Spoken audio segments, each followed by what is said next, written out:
Hello, everybody. Spider here, DeFi Car Podcast, coming to you from San Antonio, Texas. I'm here with Scotty Writz. Scotty, man, how are you, bro? I'm doing pretty good. How about yourself? Man, I'm doing great, man. I appreciate you giving me a few minutes. I know we're going to go into this fight coming up for LFA 129, but I wanted to ask a few questions, man. As far as your introduction into the sport, I mean, how did it start for you? That's a good question. So back in the day, I used to spend weekends at my grandparents' house, and there wasn't a lot to do. So I basically watched TV, like any kid would do. And I grew up wrestling my whole life. And then I was looking on TV once, and I was on Spike TV. I don't know if you remember that. Oh, And yeah. and then I thought, oh, cool, there's some wrestling going on, but there's a cage. It's kind of weird. So I'm like, I kind of watch it, and I see another guy punch each other. I'm like, why didn't the ref stop it? What's going on here? And so that kind of intrigued me, and I kept watching. And like, lo and behold, I was watching like some like marathon of the Ultimate Fighter on TV, and that's how I kind of got introduced. So I thought it was wrestling at first. Guys started throwing some punches. The ref didn't stop it. I'm like, this is pretty interesting. I could get down with this. And ever since then, I've been like super into it. No, yeah, you see, and let me ask this because the fact when it started for you, I mean, how long were you training before you started actually competing in amateur MMA? That's a good question. So I had a pretty extensive wrestling background. I wrestled for about, I would say like 13 to 14 years before I even stepped foot into the gym, right? Right. So with that being said, I already had that mentality to work hard and all that kind of stuff.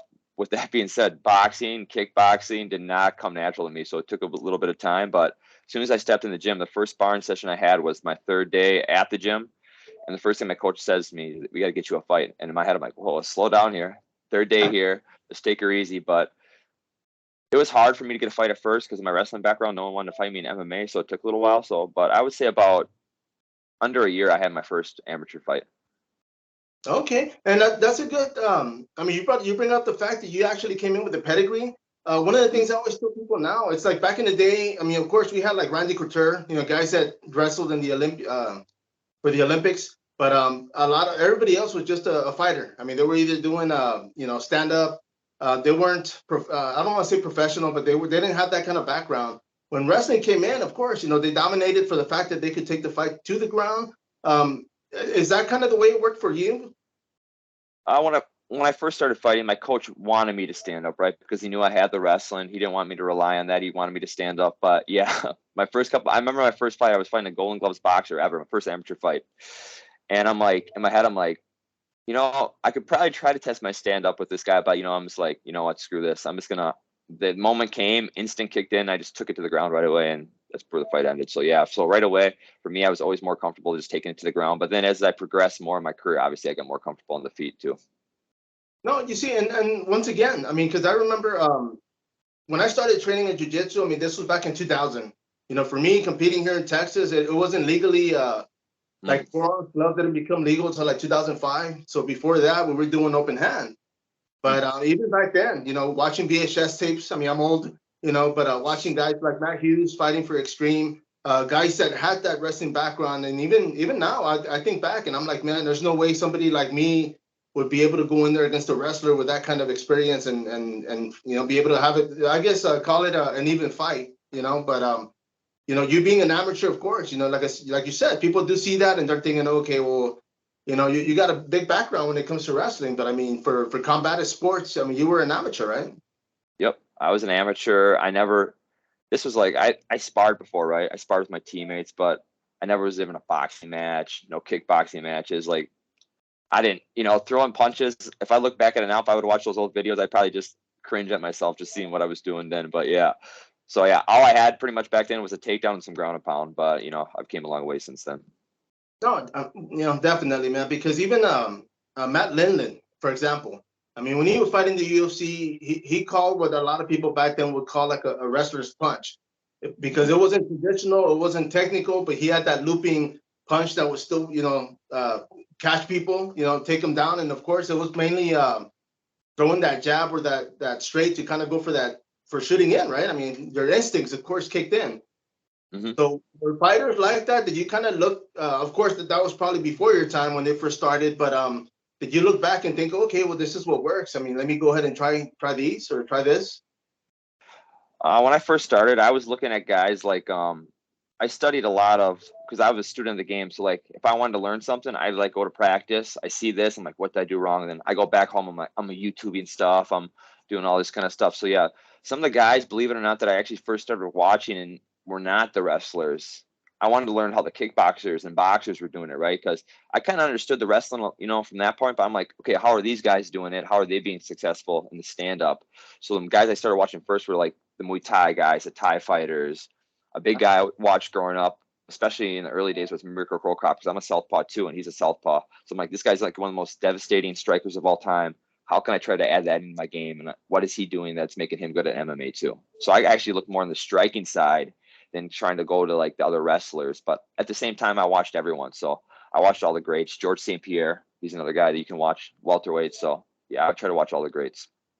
No, by all means, man. Now, when it comes to the fight, because it is going to be on April 15th, is the training already start? Were you already training before they gave you the fight, or how did that work out? I'm always training, so I don't not train. I think I've taken 1 day off in the last 5 years or so.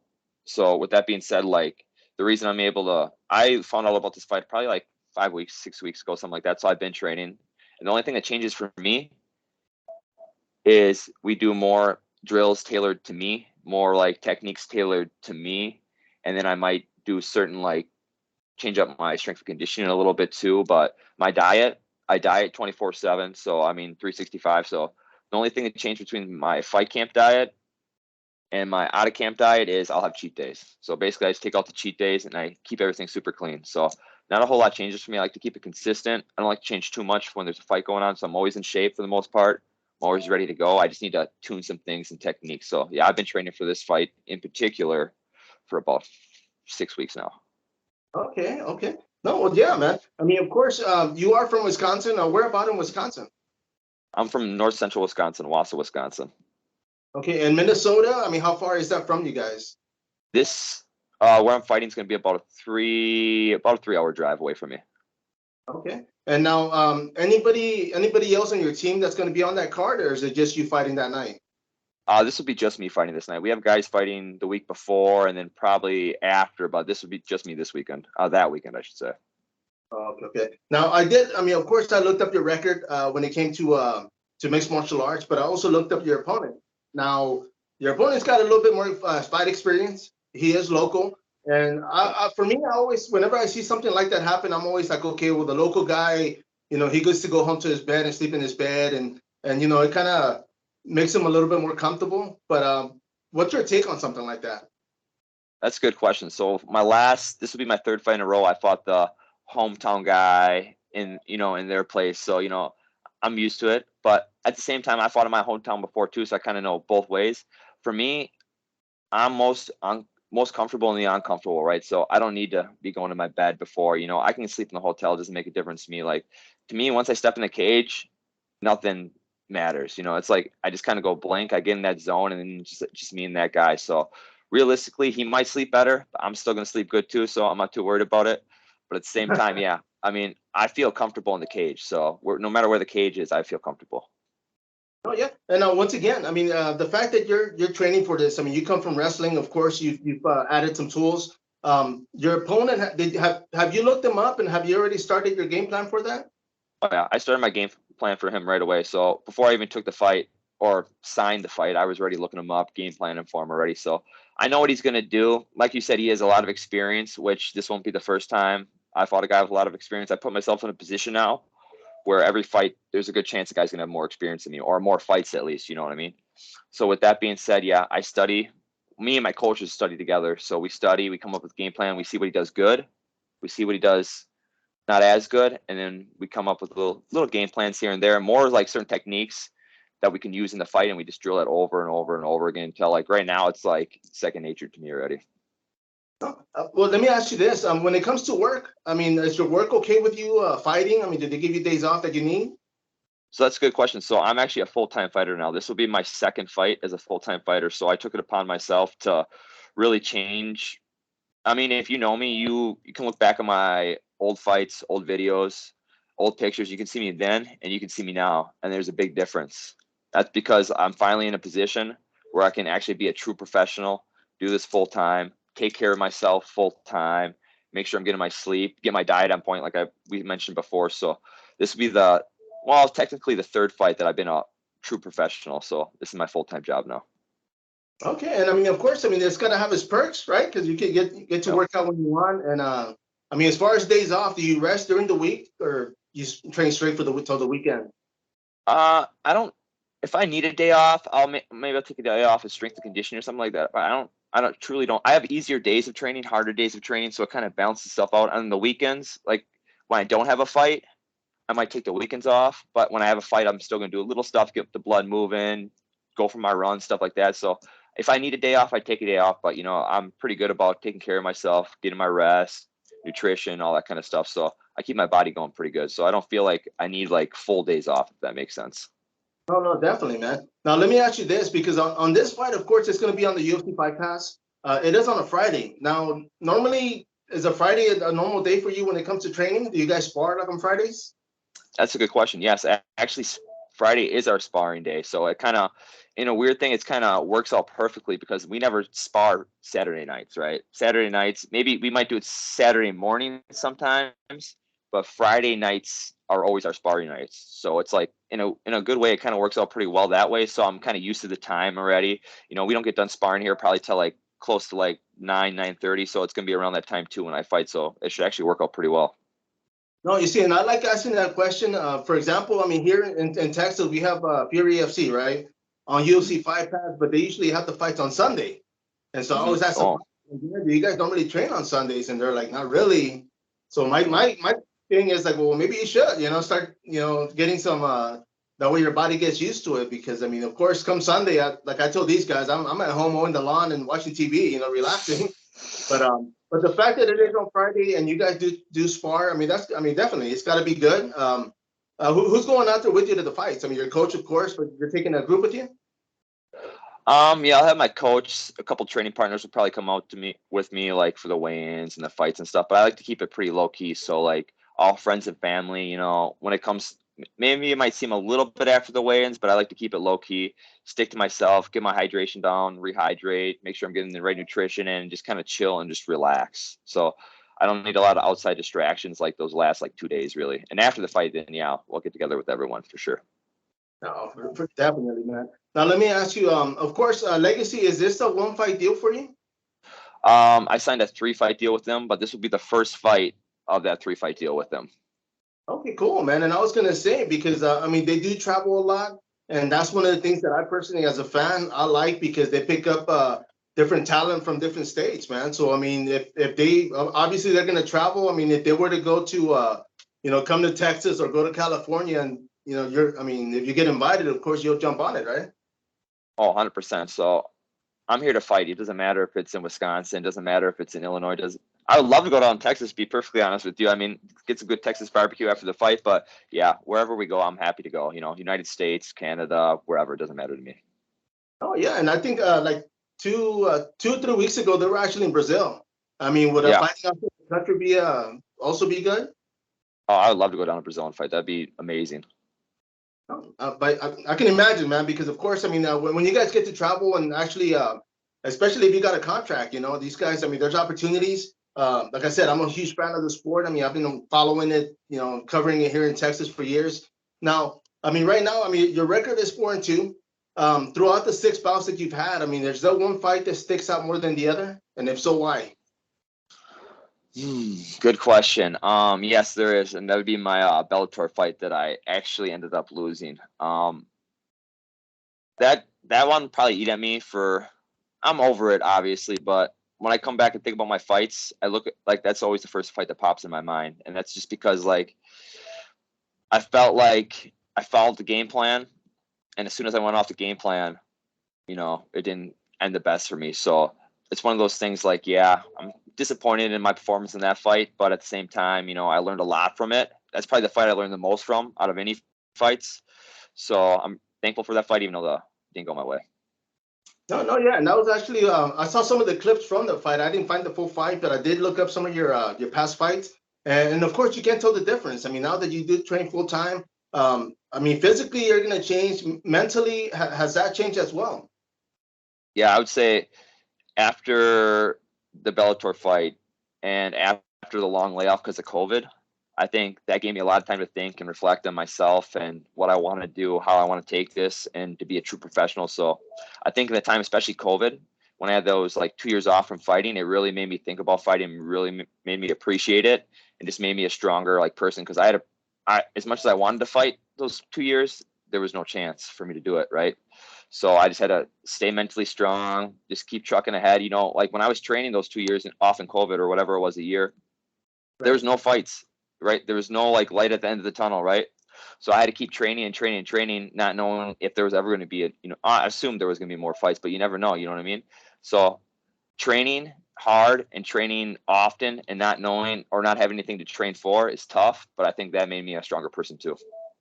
No, yeah, you see, and the fact you bring up the whole COVID incident, man. As a matter of fact, I'm here in San Antonio. When it all started, it was actually people that they had flown here to San Antonio, Lackland Air Force Base, and that's where it started. I mean, I have this thing with me in Sarasota, Florida, man. Every time something happens, it's either here in San Antonio or in Sarasota, and I don't know if there's like a capsule that it's just timing or what, but yeah, man. I mean, they put here locally. I mean, everything shut down just like the rest of the world. The fact that it's opening up now, and I mean, the promotion as soon as the doors open, promotion started scheduling 2-3 months in advance. I mean, obviously now that you have a contract, I mean, it's going to be up to them when they call you. But before that, were you kind of like just waiting? Like you said, you're training, so you're just waiting for a call to go out there and compete.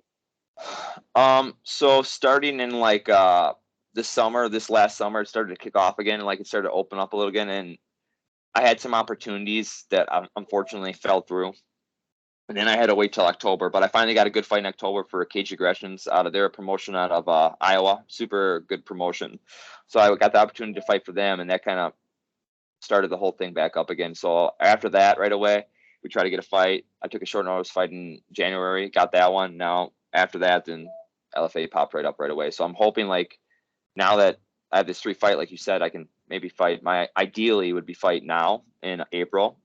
Then probably I would love to fight in the summer. I love fighting in the summer because it's a lot easier to cut weight in the summer if you're a fighter, you know that, right? So I'd love to fight in the summer and then maybe again in the fall, and then we'll see after that. No, you see, and that's another question, man, because a lot of times a lot of fighters avoid the holidays because they want to eat and spend time with their family. I mean, if they were to put a fight towards December, November, I mean, would you be game for that, or would you wait for the new year? Nope, I'd be game for that. So it does suck to miss holidays. Don't get me wrong. Like I miss quite a few things. That's my favorite holiday is Thanksgiving. Being a fighter, you get to eat whatever you want, right? So that's my favorite holiday. But I miss quite a few Thanksgivings. But at the same time, you make those sacrifices for your future. So I'm okay with that. As much as it sucks, I'm okay with that. No, I can only imagine, man. I mean, I do media, but I always tell people when I'm at the weigh-ins, I actually don't eat breakfast that day, and it's just for me, it's just kind of out of respect for everybody else because I mean, you guys are starving. But once again, man, I mean, this is going to be this fight coming up. It's going to be for LFA 129, April 15th. For those watching, man, I mean, of course, your fight is going to be on the UFC Fight Pass. What can they expect come fight night? When I say this, a lot of people say this, this is pretty cliche, but I honestly, truly, deep down believe this is going to be the best version of myself that I've ever put out there in the cage. Physically, mentally, emotionally, I think like everything's coming together perfectly, peaking, healthy, body's coming in good, the weight's coming off easy. I mean, honestly, I couldn't ask for a better like preparation for this fight. They gave me a great amount of time. Everything's going, cross my fingers, knock on wood, everything's going smoothly. But I think, honestly, I can truly think that this is going to be the best version I've ever put out there.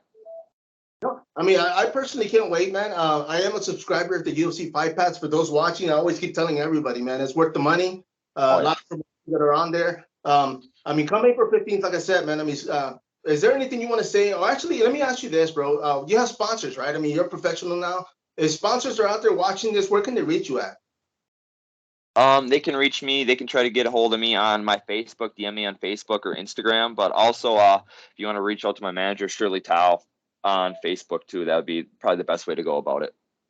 I don't know. And once again, man, I do appreciate you giving me a few minutes. April 15th, like we said. I mean, Scott, is there anything else you want to say before we wrap this up?